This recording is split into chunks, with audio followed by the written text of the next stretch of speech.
Grand Rising. You know, the Most High is so good, and the Holy Spirit is so good. When they said in the Bible that she is going to bring all things back into remembrance. You know, when we first got into this walk, and many people thought it was just talking about us knowing about us being Israelites. And as you can see, this is way bigger than any of that. This is way bigger than just knowing who you are, but it's also the exposing of what the other nations have been doing. That's what this whole part of, like, not knowing who we are, but knowing who they are, and knowing what they have done in order for them to be able to live lavishly, in order for them to enjoy the voluptuousness of this era right here.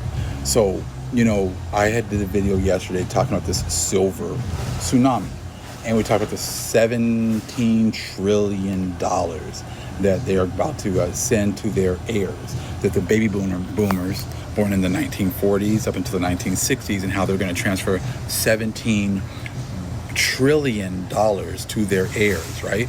And but that was pretty much just talking about the equity and the homes that they stole, you know, the opportunity that they stole because they were instead of all these laws for the FHA program and loans and the white flight out to the suburbs, and only white people were able to buy in these areas, and the other white people that were the other immigrants, as well as our own people who have sold out to the system, they got to be considered white, and they got the opportunity to be able to advance in the society.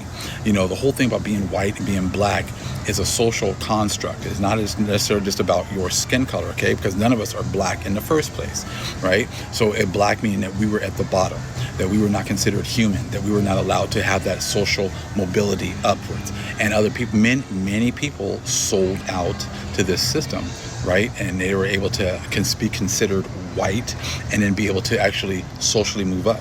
Now, Sister Eva sent me a video that showed me that the number of this actual silver tsunami is way bigger than $17 trillion.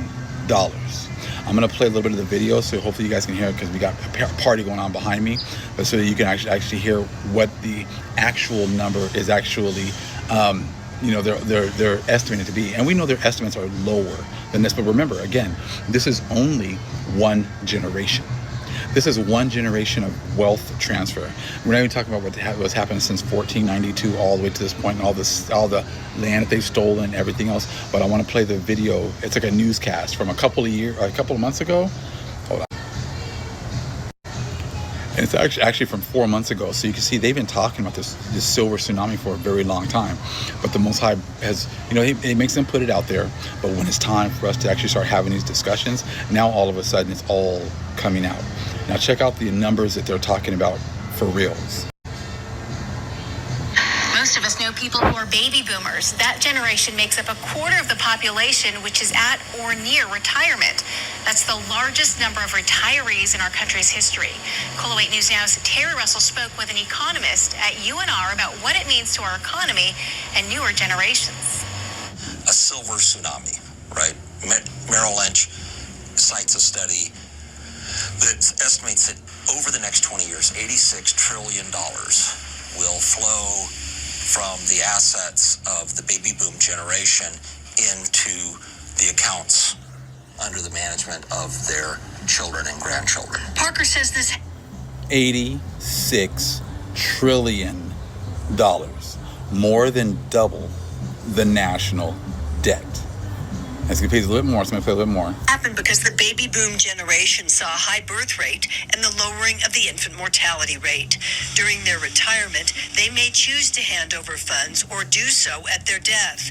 Children and grandchildren could be profoundly impacted, as baby boomers had fewer children on average than their parents did. But there are some wrinkles. Now the thing is, they're always talking about, because they always talk about it doesn't mean everybody. Not everybody's going to have all this money. Not everybody. Like, it doesn't matter if everybody has it or not. See, that's how they always deal with these types of issues. They always try to make it seem like it's everybody. It's not everybody that's doing it. It's not everybody that gets it. Or again, that's why everything they deal with absolutes. That's how you know it's an Edomite whole setup. Just like with the camps and the 12 tribe charts, all Negroes are this, all Mexicans are this, all Guatemalans are that. That's how they deal with everything. And if one person doesn't get whatever, like as far as this money, because we're talking about how like a lot of people were actually poor. Yeah, because some people didn't take advantage of their blessing. Some people didn't make right choices and did not really enjoy the blessing. It wasn't set up so that everyone's going to get equal and everyone's going to be able to understand or enjoy the blessings, just like the curses. Not everybody's gone through the curses to the same extent. Some have gone through them, not the same as others. Some got it worse, some got it medium, some got it not as bad. That's all up to the Most High.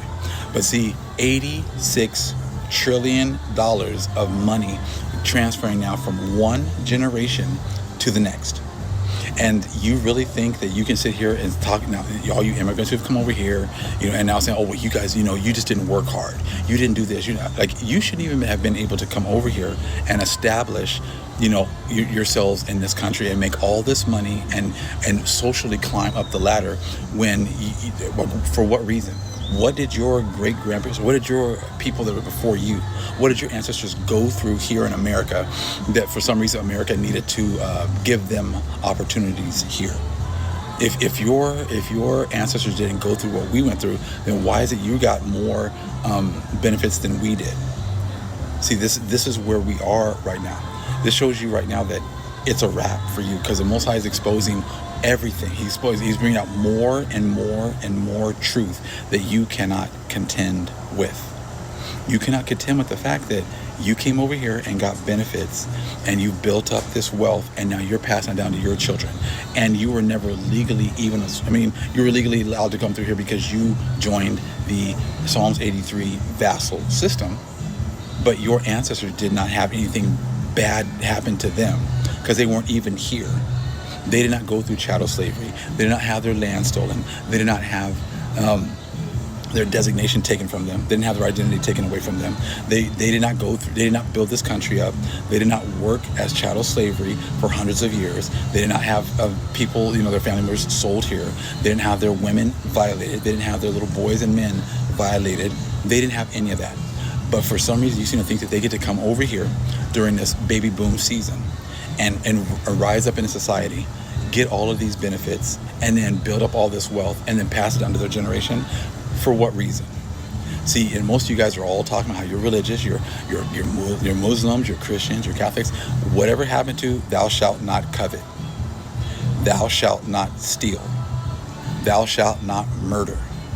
Those are all the things that you guys have done. And you got blood money coming to you.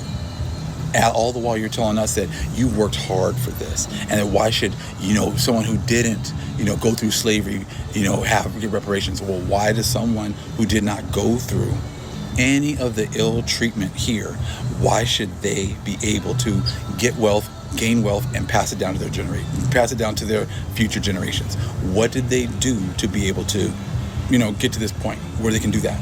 Because trust me, this $86 trillion windfall is not just so-called white people.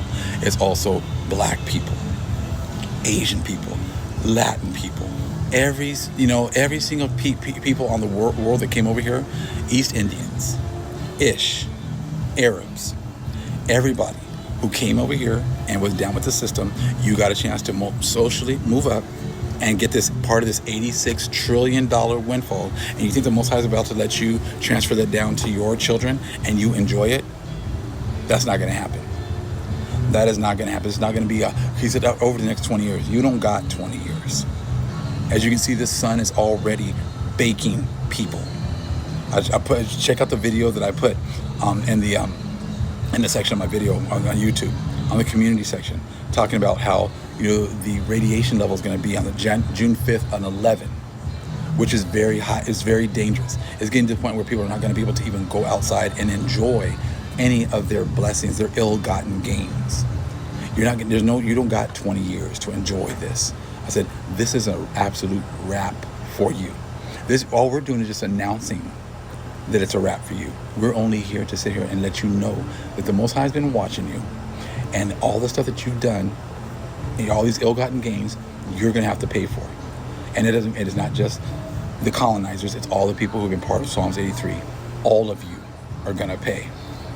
Shalom.